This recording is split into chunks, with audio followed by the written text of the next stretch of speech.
Sheffield, South Yorkshire's capital city, where 15 cars are stolen every single day, mostly by teenagers. The task of getting them back usually falls to the county's traffic cops.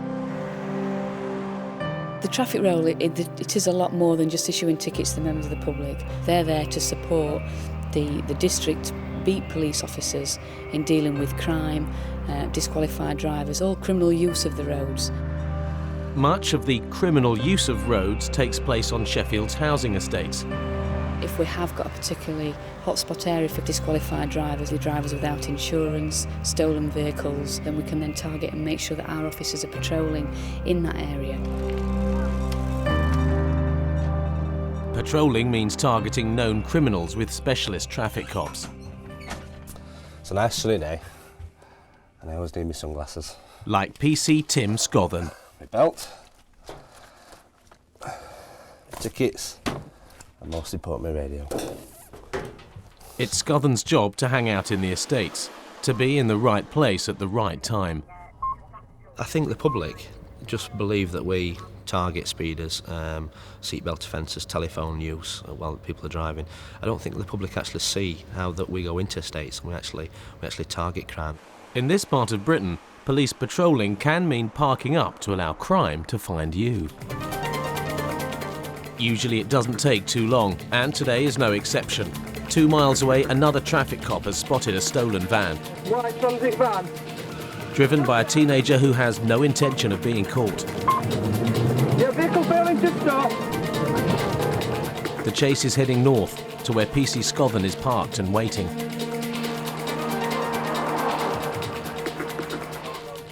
I was actually on Atcliffe Common when the radio call came up that a van had just been stolen with the keys. So I literally just sat and waited for it to come. Scothen is certainly in the right place. But can he stop the van in time? Standing out 3-1, I'm behind the chute. I've never seen a chase so dangerous in quite a long time. The van was stolen in the middle of rush hour in Sheffield traffic. Traffic couldn't have been busier, and he was doing speeds of 70 miles an hour through traffic lights, through red traffic lights. Standing out 3-1, behind the chute. Sheffield's rush hour is doing little to slow the teenage van thief down. But it is forcing the traffic cops to take unusual measures.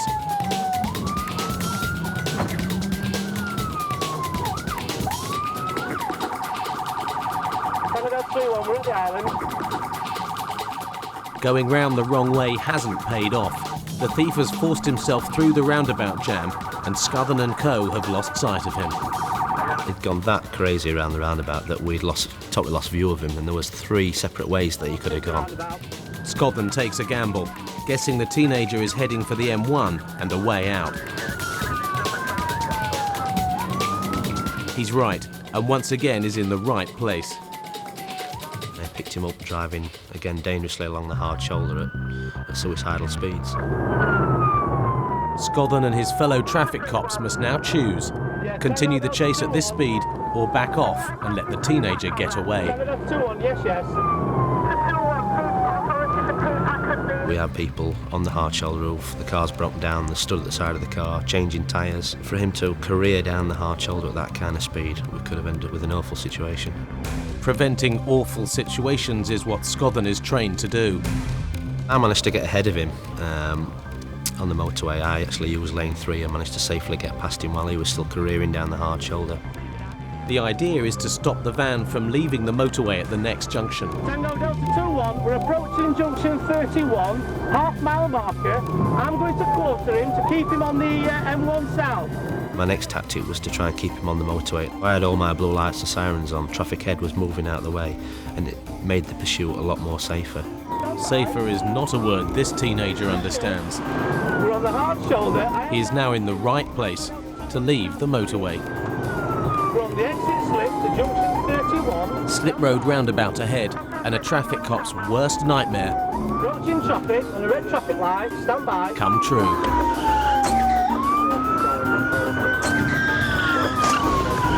This vehicle is now.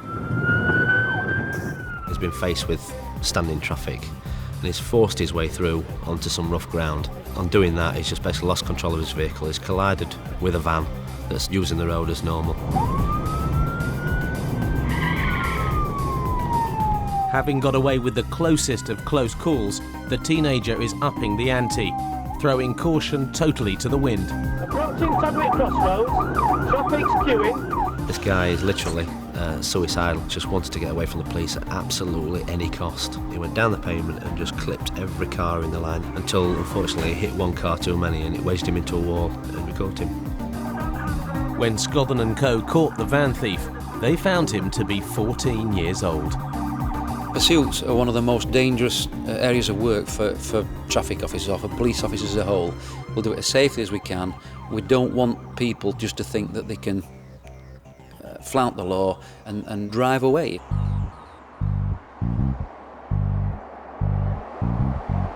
PC Sean Morris is another traffic cop who doesn't like young thieves flouting the law and driving away. Today he's targeting inner city housing estates in Rotherham. It allows me to do what I enjoy doing, which is just driving around and stopping messy cars, untidy cars, unsafe cars, and locking folk up, basically. And that means being in the right place at the right time. Rotherham's Canklow housing estate is a renowned crime hotspot. Canklow, it's run down. 50% of the houses across the back street are all boarded up. There's burnt out vehicles in people's back gardens, and there's cars lining the streets with no tax. This often means easy pickings for PC Morris. Like the car parked behind the white van, there's no road tax on it. But dealing with traffic offences on this estate is risky. Canklow is always the same. If you stop somebody, everybody's out. Before Morris is even out of the car, the locals are on the case. What's going on? Who's getting done this time? It's sometimes intimidating, but everybody comes out and they might have something to say. They might not be pro-police. Jump in, police car then, pal, 2 secs. Gear producer, you bring it in with other one. All right, how long you had it? Morris has the man who says he owns the car. How long you had it since this morning? Only bought it this morning, yeah. It's not insured then? No, it's not insured now. Uninsured cars are a major problem in South Yorkshire, and the traffic cops often have them taken away and then crush them if the owners do not take out insurance. A lot of people do try it on. I've just bought the car yesterday. Perhaps suggested I'm going to sort it out tomorrow, and you might want to let me off. So before we conclude, is there anything else you'd like to add or clarify? That I'm sorry that I am driving the car with no insurance and no tax, and that will be done tomorrow. But PC Morris isn't in a forgiving mood. Now then, with regards to this car, can't stay on the road. It's not insured. Yeah, no, you can't drive it. And because it's not got an insurance policy in relation to your use of it, yeah, somebody else can't drive it from here for you. So basically, police recover at this moment in time. Right, you're going to get towed away now? Yeah. Right. The penny will drop. I've lost my car. I can't go to the shops, you can't take the wife out, you can't do your shopping, can't collect your kids. And it's an issue, but, you know, if we got some documents for these cars in the first place, we won't be taking vehicles from them. It is wrong, innit? To set your car off you. This is what always causes trouble. No insurance and that, they shouldn't take a car off you, right? They should put it on your drive, right, and let it stand there until you get it taxed and insured. So once it's taxed and insured, you can drive it back, can't you? Yeah. That's right. Taking the piss. It's It's just because they've got a uniform and they think they can boss it about and that. No, I didn't know. They're doing a job like They do, they take the piss, really. Morris knows he must remain calm. I won't stand next to him because I'm only going to frustrate him further, so... But that doesn't mean anything goes. If you want to address me, you can address me, but don't swear at me. I think the worst thing I could have done in that situation was back down to them, because obviously if you back down, they win. PC Morris is clearly the victor, this time. So far this year, Key ignition, pal. 700 uninsured cars have been taken off South Yorkshire's roads. I don't feel any sympathy for somebody that's going to have the car taken from them in this manner. It shouldn't be on the road with no insurance. Enjoy that. Soon. See you, pal. Back in Sheffield, PC Scothen is back in his favourite place, waiting for trouble. Again. And it's found him. A car driven by a youngster has reacted to the police car by flooring the accelerator. Right, that car's seen me and bombed right.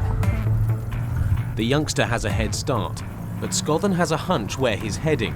The place where many car thieves run to, Sheffield's Manor Estate.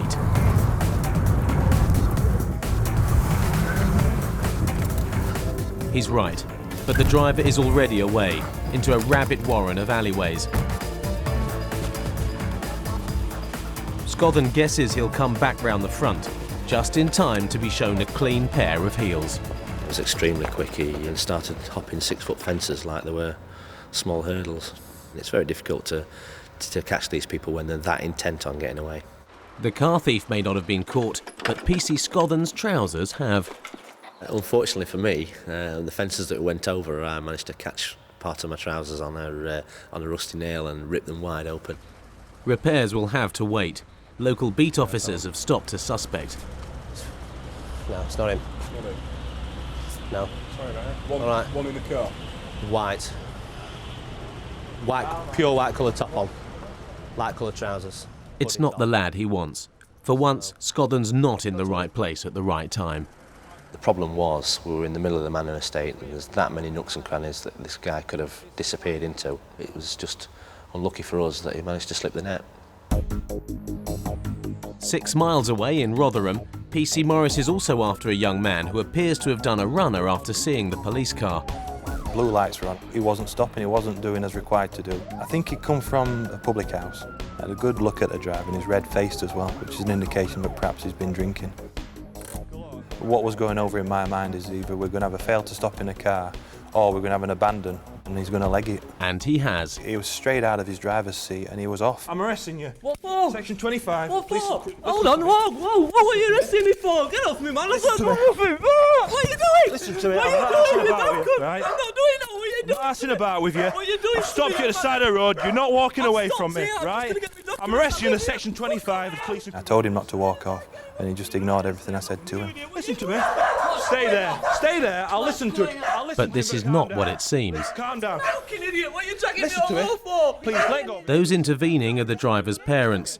This is where he lives. I realised at the point, I think, where his mum and dad came out that, you know, it's looking not as bad as it initially looked. Let me speak to you.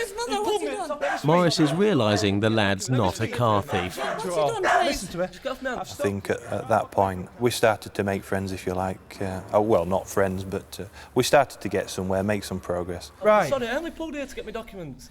I swear How to much God, have you had to drink? I've had 1 pint this afternoon. I'll Right. take a breathalyzer for you. Right, no problem. Let's start again. What's your name? David Bennett. Right, David, I want to speak to you, yeah? When I realised that there was nothing sinister going on, and as a result, it dismissed his attitude as well. It caused him to come down as well. But David won't be released just yet. Come and sit in the police car, 2 minutes. Because he's admitted to having had a drink, he will be breathalyzed first. Right, just jump in here. Take that off me, Tom. I will, yeah. Luckily, his mum is on hand to help PC Morris Jump out. in there for me. Will you back it up for me? I'm sorry, mate. I understand how it looks. Dave, listen to me, yeah? We start again, yeah? When police car comes behind you, I could see you're frustrated straight away because you get out and you swear at me straight away, yeah?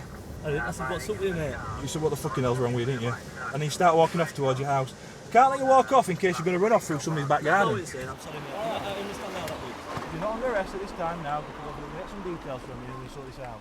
Is this your car? Yeah. How much you had to drink today? I've had a pint and a can of Stella, mate. Right.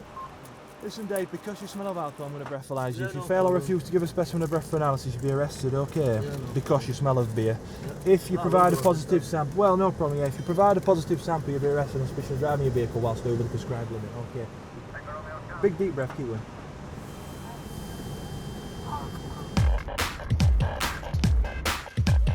On the Manor Estate in Sheffield, a car has crashed into a wall. A gang of teenagers who are in it have run off. PC Scothen is on the case. After all, this is his patch. Wolfrey Road now, whereabouts when they're close? I can go into an estate every day and every 10 minutes I can see someone using a car criminally. The Manor is only one of Sheffield's car crime hotspots.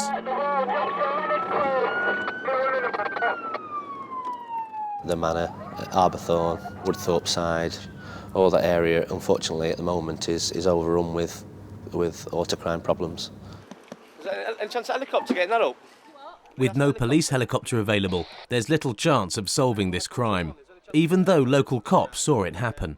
We were just actually coming up this road, Windy House Lane, and this vehicle's been turning right into Leonard Close. Totally misjudged the junction and driven into to that wall that you can see there. The two male occupants have both run out. One's gone that way, one's gone that way. I think the driver's gone that way, has he? Yeah. The car has not shown as stolen or anything like that. There is a key in the ignition. So it could be anything from a disqualified driver to being stolen with the keys, the owner doesn't know about it yet, or what we call a pool car, racing around, local criminals racing around with no insurance, no documents. But obviously doesn't want to be caught the way he's in the police car and tried to turn right and got it totally wrong due to his speed and hit the wall. So we're just thankful that no one was stood in the corner. Is that his mates? This time, the police presence on the estate has paid off. A 16-year-old who admits to having been in the car is under arrest. My perception of why they do it is purely for the thrill of driving around the road. They're an absolute scourge on society as far as I'm concerned. It's a menace, it's an absolute menace. In Rotherham, PC Morris's runaway driver isn't a menace. He's not over the limit. Pass that, pal. Right. And will be free to go. Everything is cool, yeah, but in future, if I put blue lights on, I know you only live around the corner, stop your car, because at the end of the day, obviously, it tends to suggest that you might be trying to fail to stop foot police. You do worry about your kids though, don't you? I mean, he's got a shop use out of him, but he's a good lad, really. I'm not lying to yourself and your mum, I'm not lying to you, but I've dealt with cars. The abandoned car in Middle Road, whooshka, off he goes straight through the back garden of somebody else's property, which is why I've grabbed on him, that's the only reason. And that's why I just said, let's all calm down and let's start again. This time, on this estate, everyone is happy. See you later. I didn't know what was going on. Well, you see people run from cars all the time. I know, I understand that because I watched the What do they call you? Morris what? Sean Morris. Sean Morris. I just that fed up of being pulled, mate, round here. I just thought I'd get my documents. So I only live there, I was just going in to get my documents, but I understand what he's saying with people just shooting off. Well, I used to get stopped when I was a kid, you know what I mean? You do get frustrated, but the thing is, like, you know, I won't stop him again because I know him now. But the thing is, if somebody don't produce documents to me 1 week, I'll stop him next week, I'll stop him week after and week after until he produces. Obviously you don't carry your documents with you because if your car gets they get nicked, don't they? Yeah. But we sorted it out. Okay, love. All Cheers right, love. Anyway, thanks a lot. See you later. Yeah, see you later. PC Morris, it seems, now has at least one new fan. That where he said, look, everybody just calm down. Calm down. And let's start again. And we did. We started again and he's obviously fine. He was bum shook behind. She goes, what's your name? Sean Morris. She goes, I'm watching that traffic cops and them bastards. They're my colleagues. Meanwhile, PC Scothen is visiting his tailor. I have to wait for Pat to see me with some new trousers. At police headquarters. He needs a new pair of trousers to replace those he ripped while jumping over fences on the Manor estate. Haven't even got a tan underneath to show off. They were 3 hours old, these pair of trousers. I'd just got them from the tailor's the day before, and wore them for the first time, and had to go back and get some more trousers, unfortunately. Like? It was a rusty nail. Rusty nail? PC Scothen's athletic style of policing makes him a regular here. And I've been in the job 12 years. I often go for new equipment when equipment's damaged, and so you get to know these people. And they've got to know PC Scothen, or at least his trouser measurements. I think this should be all right for you. All right, waist. Yeah? Yeah. Take them. Oh dear me. Look at it, Lally. I've done you. As good as new. As good as new, look. Take that ticket from out your little pocket. Right, you can go and change your trousers. Sure they're all right. Yeah, they're comfortable. A bit snug. Yeah, I like them a bit snug. Yeah, you know what's going to happen, don't you? When you bend down, you put a little bit of weight and you bend down. Do you think that's what happened with those trousers? Because I was like doing a bit of a hurdle. Scothen planning to hurdle fences after car criminals isn't what the tailors want to hear. Hey, it costs us money, you know. I know. Damage to uniforms cost the South Yorkshire Police almost £1,000 a week. All right, then, Ready to start again? Ready for action. Thank you. 6 miles away in Rotherham, PC Morris is now targeting scruffy cars and the criminals who drive them. A target car for me, it's scruffy, it's not well looked after. There might be bits falling off it, obvious document offences, no tax. The driver might not be wearing his seatbelt. And it's just a certain kind of person, and just 99% of the time, results are just from that. And right on cue, a scruffy car. Just have a check on this metro if I can turn the car around. With a driver and passenger who are also the worse for wear. I just saw a metro being driven up the hill. Tatty motor car, scruffy driver, scruffy passenger. I decided to just give it a routine check. He was quick to exit the motor car, and he was quick to tell me he wasn't driving, which started alarm bells sounding, because I've actually driven past him in the street. We're off on the basis of that he's lying to me at first instance. Right then, pal, I need your driving licence, insurance and test secrets, yeah, within 7 days of midnight tonight. Okay, then. You can produce those to a police station of your choice. Yeah. Where will you be taking them? Main Street, please. So what's your name, please, pal? Andrew. Andrew what? Thomas. Any middle names, Andy? No. Your date of birth, please? 9/12/79. Have you been in bother before? No, I haven't, no. Any ID in car? I ain't got no idea. Bank card, switch card? Only my girlfriend was like... PC Morris is smelling a rat. This just isn't adding up. Andy doesn't seem like an Andy and could be a disqualified driver. He just weren't right. I asked him for some ID, no idea, and I find it very hard to believe that somebody's going to be... He's not going to have some form of identification on him. But PC Morris has a few tricks up his sleeve. He's used to people who try it on with false names. Star sign, Andy? I don't know. I'm not sure. 99% of the public will know the star sign. So I do use the star sign as a way to check if somebody's telling the truth. Morris also knows it's often the so-called friends of illegal drivers who let them down.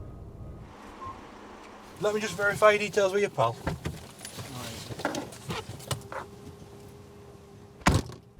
What's his name, mate? Andy. Andy what? No idea. How'd you know him? Just a mate. Yeah. Bit of work with him and that. Alright, pal. What about where he lives? Back in the lane somewhere. Right. How long you known him? The final nail in the coffin was his friend not wishing to corroborate or not wishing to identify him. And that's obviously because they've just not had enough chance or not enough time to get their heads together and for him to know exactly what name to give the driver of the car. Sound. There was 2 cents, I'll check your tax and that's it. Andy is still confident. He thinks he and his friends have won the game. PC Morris has other ideas. He'll be coming with us though. You can't verify his identity and I'd be very surprised if he's who he says he is. Do you want my keys? Andy, what's your real name? Andrew Thomas. What's your real name though? No, that is my name, Andrew Thomas. I can't verify your details at roadside. Your mate don't know you. So therefore I'm arresting you under section 25 of what we call the Police and Criminal Evidence Act. It's an offence to provide false details to the police. The offence is basically categorised as perverting the course of justice, yeah? I've not arrested you for that offence at this moment in time, but if you do provide false details to the police and you're later discovered to have done so, you could find yourself in Crown Court for that offence. I understand. All right. What, someone's under arrest now? Yeah.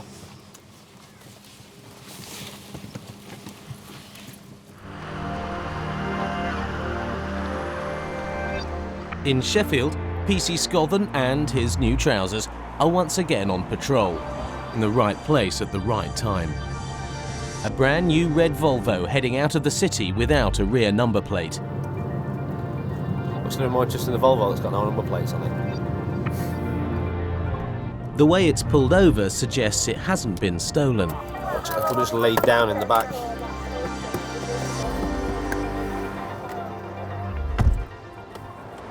Hello there. Number plate missing on the back. Yeah. Yes. Is there any reason for it, or has it been ripped off? Pulled it off. A monkey pulled it off. Went to the safari park. So you were getting fitted on Wednesday, mate. A monkey pulled it. Okay. Obviously, the reason why I've stopped you is because you're not displaying a plate. Very expensive car. Yeah. Hate to think I couldn't see you were driving. Hate to think that someone was either nicked it or whatever. Where is the plate itself?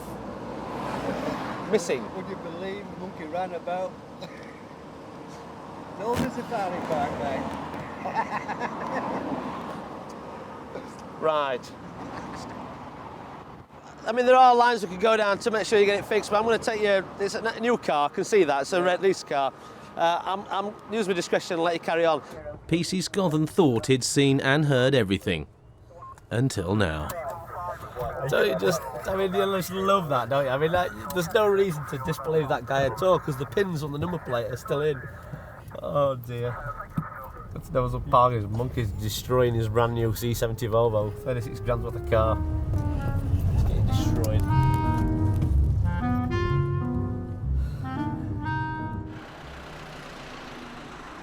At Rotherham's Main Street police station, the driver who claims his name is Andy is being booked in by PC Morris.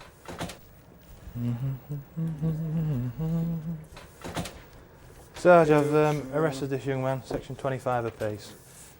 Basically, a routine vehicle stop off Ridgeway Road. I've attempted to carry out a number of roadside checks. None of them have verified this chap's details. He's not got any ID on him whatsoever. The vehicle does not come down to him. He had a front seat passenger in the car at the time who won't corroborate this chap's details provided to me, other than to say his name is Andrew. So subsequently arrested section 25 apace. I'll just check on PNC whilst you're booking him if you don't mind. While this man is being processed, PC Morris can now find out who Andy really is. Basically, I'm authorising your detention at this moment in time, primarily to determine who you are. Just a little liar, a disco driver. Game, set and match to PC Morris. The driver's real name is Jonathan, not Andy. Jonathan Dabbs, a disqualified driver. Yes, John, I'm arresting you on suspicion of attempting to pervert the course of justice and also for driving your vehicle whilst disqualified from doing so. You don't have to say anything, but it may harm your defence. If you don't mention when questioned something which you later rely in court, anything you say may begin as evidence. Do you understand that? I understand that, yeah. Once again, being in the right place at the right time has paid off for the traffic cops. He's been disqualified for 11 months and today won't be the first time he's driven.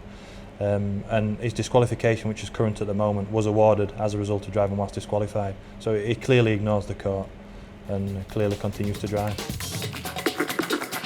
Jonathan Dabbs was found guilty of driving whilst disqualified and sentenced to 4 months imprisonment, suspended for 1 year.